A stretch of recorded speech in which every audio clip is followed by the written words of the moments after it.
आपके साथ अंकिता पाल। बुलेटिन की शुरुआत करते हैं। ईडी के निदेशक राहुल नवीन ने कहा कि एजेंसियां जो हैं वो अब विदेशी मुद्रा प्रबंधन अधिनियम के तहत में कानून के उल्लंघन से जुड़े मामलों पर अपना विशेष ध्यान केंद्रित करेंगी और साथ ही इस बाबत और तेजी से कार्रवाई करेंगी। एजेंसी के स्थापना दिवस के अवसर पर अपने संबोधन में राहुल नवीन ने विशेष रूप से उल्लेख किया है कि इस साल ईडी जिस क्षेत्र में ध्यान केंद्रित करने का इरादा रखता है वह फेमा उल्लंघन है। उन्होंने कहा कि ईडी द्वारा जांचे गए मनी लॉन्ड्रिंग के 1700 से भी अधिक मामले वर्तमान में सुनवाई के कार्य में जो है वो चरण में है और अदालतों में देरी के लिए देश में न्याय प्रणाली में सामान्य देरी को जिम्मेदार ठहराया जा सकता है।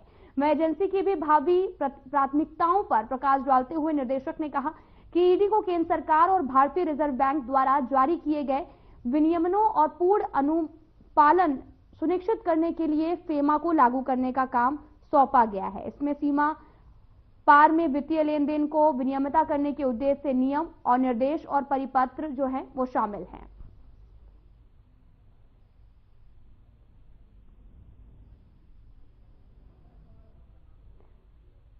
इसी बात करने के लिए हमारे साथ चैनल हेड ब्रजमोहन सिंह रघुवंशी जुड़ चुके हैं। आपका बहुत बहुत स्वागत है सर।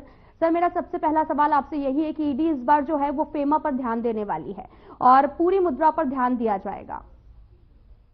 धन्यवाद अंकिता जी। सबसे पहले मुझे इस कार्यक्रम में आमंत्रित करने के लिए और अपने विचार रखने के लिए यहाँ पे मैं आपको बताते चलूं कि खास तौर से देखिए, ईडी वो डिपार्टमेंट है इस देश का जो 2014 से पहले, जैसे आप दिल्ली शहर के अंदर अगर आप रहते हैं तो कई सारी ऐसी इमारतें हैं जिस पर सरकारी बोर्ड लगे हुए हैं, लेकिन आपको वाकई नहीं पता होगा कि आखिरकार यहाँ काम क्या होता है। जैसे भाई कई सारे विभाग बनाए गए हैं, क्योंकि कई सारे विभाग ऐसे हैं जो कांग्रेस सत्ता में और जो सत्ता में रहा, चाहे वो जनता दल की कभी सरकार रही हो, कभी इससे पहले अंग्रेजों की जब हुकूमत हुआ करती थी, तो जो उस समय के नियम कानून व्यवस्थाएं थी वो आज भी हमारे देश में काबिज है। ईडी भी कांग्रेस के राज में बनाई गई एक ऐसी संस्था थी जिसका काम क्या था, ये स्वयं में उस डिपार्टमेंट के लोगों को समझ में नहीं आता था। बस उसको उसके एक टूल की तरह से इस्तेमाल तो किया जाता था, लेकिन उसका इस्तेमाल भी, तो जैसे हम कह रहे हैं कि उसको चाकू तो बनाया गया था। चाकू किस लिए बनाया गया था, हथियार किस लिए बनाया गया था कि जो करप्टेड लोग हैं, जो फाइनेंशियल करप्टेड लोग हैं, उनके ऊपर उसको काटने के लिए। लेकिन उस चाकू में धार ही नहीं थी, उस हथियार में धार नहीं थी, या हम कह सकते हैं कि उस बंदूक में गोलियां नहीं थी। 2014 के बाद से जब आदरणीय प्रधानमंत्री श्री नरेंद्र मोदी जी ने इस देश की सत्ता को संभाला और इस देश की बागडोर दोबारा गृह मंत्री श्री अमित शाह जी ने, और खास तौर से क्योंकि ये डिपार्टमेंट आता तो वित्त विभाग में है, लेकिन इसका सीधा जो देखरेख है वो प्रधानमंत्री कार्यालय के माध्यम से उसको पूरा देखा जाता है और इसकी डे टू डे जो रिपोर्टिंग होती है वो भी प्रधानमंत्री कार्यालय से संबंधित लोगों के द्वारा होती है और कई बार स्वयं प्रधानमंत्री भी इसका आकलन करता है। देखिए, ये इसको हमारा देश में, जब आपने आर्थिक स्थिति की बात करें तो आर्थिक स्थिति में जो सबसे बड़ी जो जरूरत होती है वो होती है कि रेवेन्यू की, और खास तौर से आर्थिक जो दंड जिसको कहते हैं, ये बहुत ज्यादा डिटेल डिस्कशन है। इसके ऊपर तो हमारा आधा बुलेटिन भी इसमें बहुत कम पड़ेगा, आधे घंटे का ये बुलेटिन है।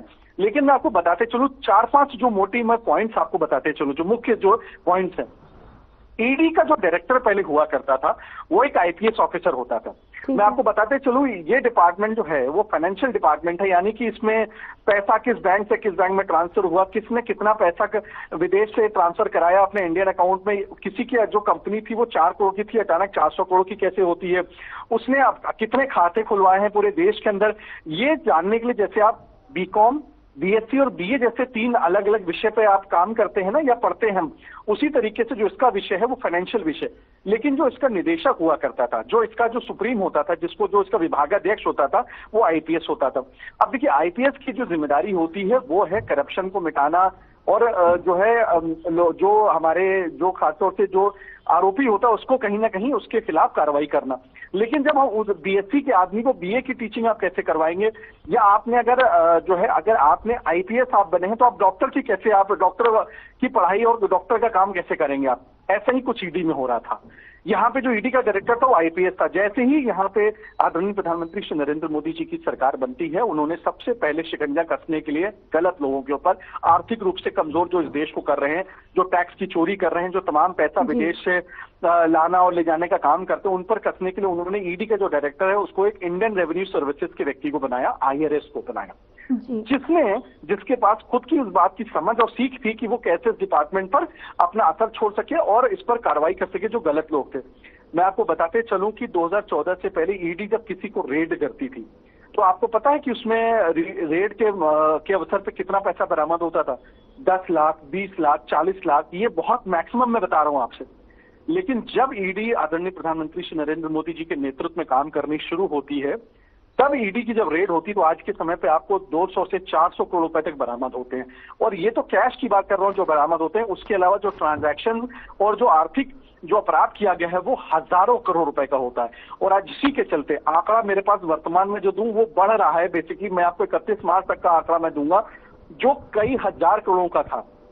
यानी कि मैं आपसे कह सकता हूं कि 2014 से लेकर 2025 31 मार्च तक ये हजारों करोड़ रुपए की सिर्फ कैश एंट्री और कैश जो बरामदगी हुई है। उसके अलावा जो अगर आप हम बात करें जो एसेट्स की, प्रॉपर्टीज की ट्रांजैक्शन की, तो वो लाखों करोड़ रुपए का है। तो ये है ईडी का काम जो इस सरकार के नेतृत्व में किया जा रहा है। और मैं आपको बताते चलूं कि इस देश में अब लोग डरते हैं और कांपते हैं। और ये डिपार्टमेंट की स्पेशलाइजेशन वो ये है, जैसे इनकम टैक्स डिपार्टमेंट है या सीबीआई है, उनकी जो सीमाएं हैं बड़ी समुचित हैं, लेकिन ईडी के पास इतनी अथॉरिटीज और राइट्स हैं कि जैसे कोई व्यक्ति है जिसने कोई अपराध मान ली स्विट्जरलैंड में किया, उसने कोई अपराध लंदन में किया, तो इस डिपार्टमेंट के पास इतने अधिकार हैं कि वो किसी भी देश में जाके वहां की सरकार से बातचीत करके वहां के बैंक्स में क्या ट्रांजैक्शन, क्योंकि ये अपने आप में एक बड़ी बात है। आप अभी यूपी में रहती हैं, अगर आपको मान लीजिए आंध्र प्रदेश में जाना पड़ गया या आपको तमिलनाडु जाना पड़ गया तो आपको बहुत दिक्कत होगी क्योंकि वहां की सरकार ही अलग है।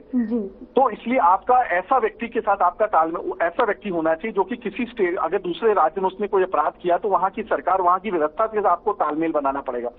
ईडी के साथ वही व्यवस्था की गई है कि वो विश्व में किसी भी देश में जाकर के वो सारी जांच कर सकती है और वो सब कुछ मैं आपसे कह सकूं कि वो पूरी तरीके से वो खोद के ले आती है।